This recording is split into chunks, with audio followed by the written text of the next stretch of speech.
Sponsored by Advanced German Homeopathy Clinic.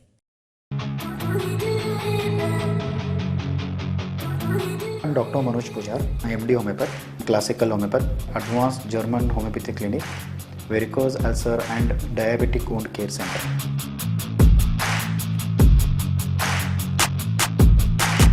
आणि माझं क्लिनिकचा address Kalashri apartment, first floor, Tilakwadi, Khanapur road, Belgaum.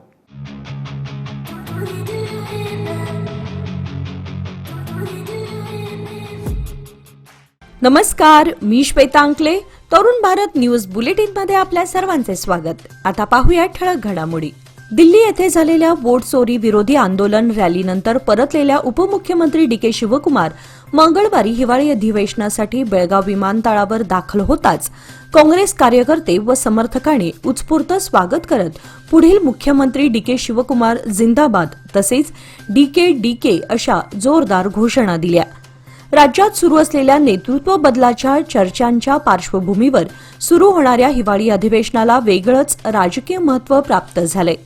समर्थकांच्या घोषणांना उत्तर देताना उपमुख्यमंत्री शिवकुमार यांनी विमानतळ परिसरात उपस्थितांकडे हात हलवत अभिवादन केले. या स्वागतामुळे कर्नाटकामधील नेतृत्व बदलाच्या चर्चेला पुन्हा एकदा बळ मिळाल्याचं राजकीय वर्तुळात बोललं जातंय. राज्य सरकारच्या विविध खात्यांमध्ये गेल्या 18 वर्षांपासून कंत्राटी पद्धतीने कार्यरत असलेल्या दिव्यांग कर्मचाऱ्यांना सध्या केवळ 10,000 रुपये वेतन दिलं जात असून ते अत्यंत अपुरे असल्याचा आरोप कर्नाटक राज्य दिव्यांग संघटनेने केला आहे. त्यामुळे या कर्मचाऱ्यांना किमान 20,000 रुपये वेतन देण्यात यावे अशी जोरदार मागणी संघटनेच्या वतीने करण्यात आली आहे. या मागणीसाठी गुरुवारी बेळगाव येथील सुवर्ण विधान समोर कर्नाटक राज्य दिव्यांग संघटनेच्या वतीने धरणे आंदोलन करण्यात आले. आंदोलकांनी सांगितले की यापूर्वी मुख्यमंत्री सिद्धरामय्या यांना अनेक वेळा निवेदने सादर करण्यात आली असून या संदर्भात चर्चाही झाली आहे, मात्र अद्याप कोणताही ठोस निर्णय झालेला नाही.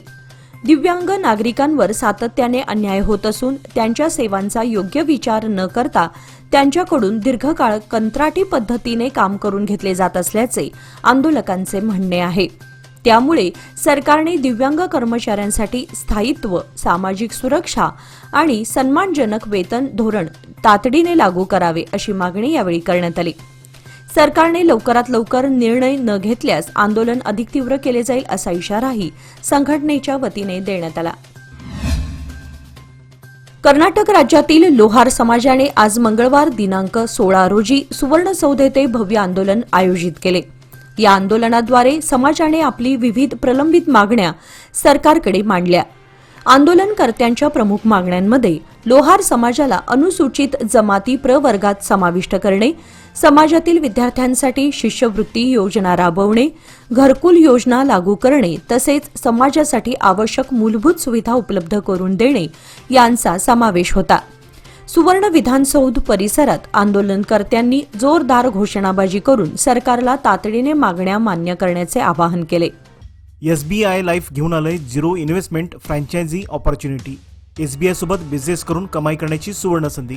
जर तुमच्यात लिडरशिप क्वालिटी आहे, लोकांची टीम करून काम करण्याचं टॅलेंट आहे, अनेक MLM मध्ये प्रयत्न करूनही यश मिळालेलं नाही, तर आता तुमच्या सर्व प्रॉब्लेमचा दी एंड. SBI लाईफ इन्शुरन्स घेऊन आलंय झिरो इन्व्हेस्टमेंट ऑपॉर्च्युनिटी, जिथे तुम्ही होऊ शकता SBI लाईफचे अधिकृत पार्टनर. बेळगाव, रायबाग, गोकाक, चिकोडी आणि आथणीकरिता संधी उपलब्ध. अधिक माहितीसाठी संपर्क 9731151711. राज्यातील हजारो सरकारी शाळा बंद किंवा विलिनीकरण करण्याच्या राज्य सरकारच्या निर्णयाविरोधात all India democratic students organisation Karnataka राज्य समितीने तीव्र विरोध दर्शवला आहे.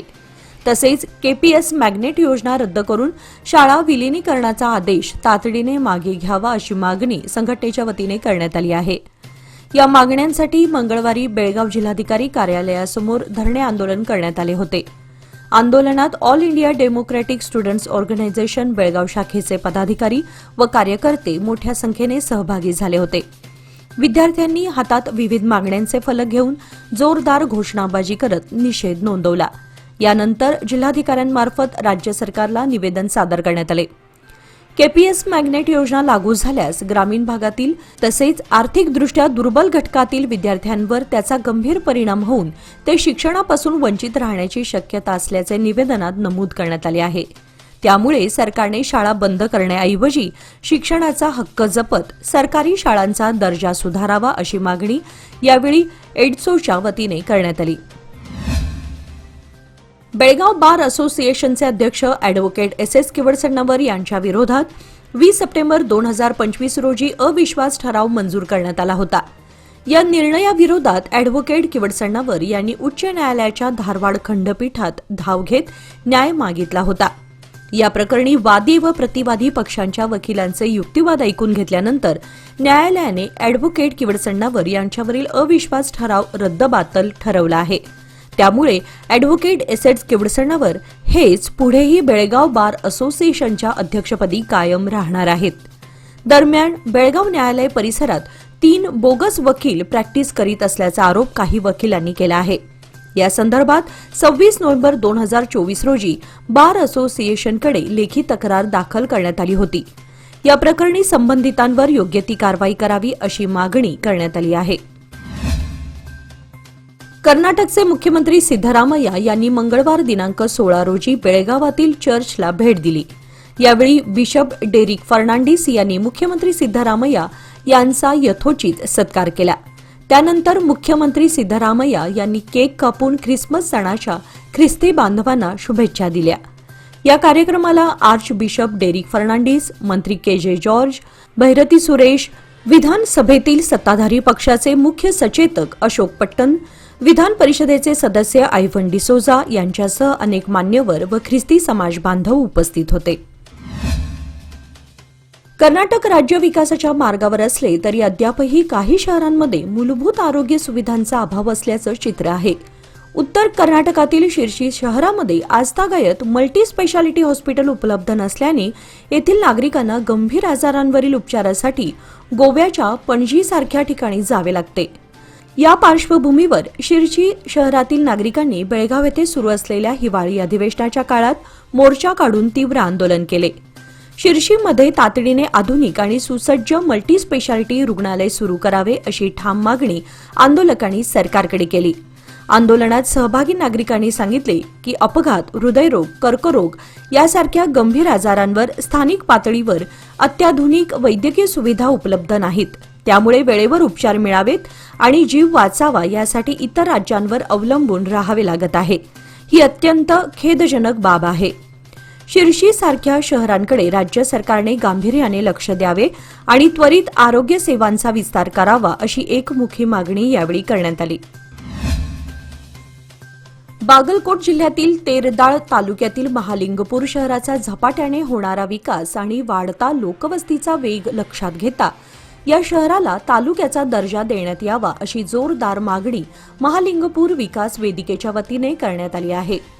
बेळगावात सुरू असलेल्या हिवाळी अधिवेशनाच्या पार्श्वभूमीवर वेदिकेच्या शिष्टमंडळाने आंदोलन करून राज्य सरकारचे लक्ष वेधले. आंदोलनात सहभागी कार्यकर्त्यांनी सांगितले की महालिंगपूर हे बागलकोट जिल्ह्यातील एक महत्त्वाचे आर्थिक व व्यापारी केंद्र असून येथे सर्व मूलभूत सुविधा, प्रशासकीय सोयी, आरोग्य आणि शिक्षण क्षेत्रात भरपूर सुविधा उपलब्ध आहेत. महालिंगपूरला तालुक्याचा दर्जा मिळाल्यास आजूबाजूच्या गावांचा देखील समतोल विकास होईल आणि नागरिकांना प्रशासकीय कामांसाठी दूर जावे लागणार नाही अशी अपेक्षा आंदोलकांनी व्यक्त केली.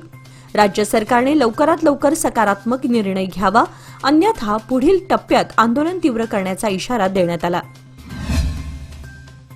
धर्म, शौर्य आणि संस्कृतीचे प्रतीक असलेल्या धर्मवीर छत्रपती संभाजी महाराजांच्या मूर्तीचा अनावरण सोहळा बेळगावातील कंगराळी बीके या गावात सोमवार दिनांक 15 डिसेंबर रोजी मोठ्या उत्साहात पार पडला. या कार्यक्रमास कर्नाटकचे माजी मंत्री सी.टी. रवी प्रमुख पाहुणे म्हणून उपस्थित होते. या सोहळ्यास परिसरातील विविध मान्यवर, ग्रामपंचायत पदाधिकारी, सदस्य तसेच ग्रामस्थ मोठ्या संख्येने उपस्थिती लाभली होती. कार्यक्रमात बोलताना सी.टी. रवी यांनी छत्रपती शिवाजी महाराज आणि धर्मवीर संभाजी महाराज यांच्या ऐतिहासिक योगदानाचा उल्लेख करत त्यांच्या त्यागामुळेच हिंदू समाजाचे अस्तित्व टिकून असल्याचे प्रतिपादन केले. त्यांनी हिंदू समाजाने भाषा व प्रांतभेद विसरून एकसंघ राहण्याचे आवाहन केले. बटेंगे तो कटेंगे, एक है तो सेफ है असा संदेश देत त्यांनी उपस्थितांमध्ये एकतेचा निर्धार निर्माण केला। या कार्यक्रमात भाजपचे माजी मंडळ अध्यक्ष धनंजय जाधव, महाराष्ट्र एकीकरण समितीचे नेते शुभम शेळके तसेच श्री शिवप्रतिष्ठानचे हिरामणी मुचंडी यांनीही आपले मनोगत व्यक्त केले। उद्घाटन सोहळ्यास ग्रामपंचायत अध्यक्ष, उपाध्यक्ष व सदस्यांसह भाजप नेते प्रदीप पाटील, यल्लोजी पाटील, महिला, युवक आणि ग्रामस्थ मोठ्या संख्येने सहभागी झाले होते। या ऐतिहासिक कार्यक्रमामुळे गावात राष्ट्रभक्ती, सांस्कृतिक जाणीव आणि सामाजिक ऐक्याचे नवचैतन्य निर्माण झाल्याचे चित्र पाहायला मिळाले। बेळगाव महानगरपालिका हद्दीतील 253 सफाई कर्मचाऱ्यांना निवासी घरांची मालकी देण्याचे निर्देश यापूर्वी देण्यात आले होते। आजतागायत मालकी हक्काची प्रमाणपत्रे देण्यात आलेली नाहीत। तसेच कंत्राटी पद्धतीने नियुक्त करण्यात आलेल्या सफाई कर्मचाऱ्यांची सेवा रद्द करून त्यांना कायम सेवेत सामावून घ्यावे या मागणीसह विविध प्रलंबित प्रश्नांवर लक्ष वेधण्यासाठी सोमवारी सफाई कर्मचारी कावलू समिती बेळगावच्या वतीने सुवर्ण गार्डन येथे आंदोलन करण्यात आले। सफाई कर्मचाऱ्यांना त्यांचा हक्काचा निवारा मिळावा यासाठी जिल्हाधिकारी प्रयत्नशील असल्याचे सांगण्यात येत आहे। मात्र महानगरपालिकेतील काही अधिकारी या प्रक्रियेत अडथळे निर्माण करत असल्याची शंका व्यक्त करण्यात येत आहे। त्यामुळे सफाई कर्मचाऱ्यांमध्ये तीव्र नाराजी व्यक्त होत असून प्रशासनाने तातडीने या प्रश्नावर ठोस निर्णय घ्यावा अशी मागणी आंदोलनकर्त्यांकडून करण्यात आली। पतंगाने मला काय शिकवलंय सांगू? वर जाता जाता दोर सुटू देऊ नका। थोडी तरी इन्व्हेस्टमेंट एफडी मध्ये नक्की करा, कारण एफडी आहे तर स्टडी आहे। लोकमान्य एफडी सोबत मिळवा best interest rate. Lokmanya FD आहे तर स्टडी आहे।